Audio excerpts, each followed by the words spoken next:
let it hang, hang.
Evet arkadaşlar, kampımız devam ediyor.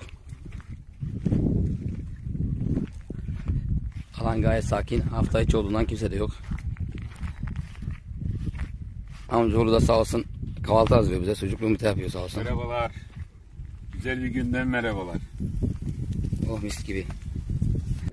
Amcamızla beraber geldik bugün. Sağ olsun amcamız da güzel balıklar tuttu. Kampımız devam ediyor. Hedefimizde şöyle bir 5-10 kiloluk balık var ama nasip ise bir türlü rast gelmedi. Nasipten ötesi yok diyoruz.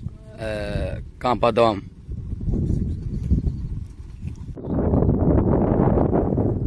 Evet arkadaşlar, şöyle güzel bir tuna aldık. Kendi çapında boyu bayağı ufak balon. 40 santim, 5 santim ancak var. Bizim sazan takımına geldi, biliyorsunuz. Turnaya biz gitmiyoruz.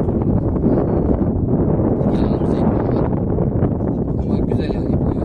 Kendi çapında biraz küçük ama bizim içine ilk turnamız oldu bu. Bu vesileyle turnayla görmüş olduk canlı canlı. Normalde hep sazana geliriz. Ama bu da iyi.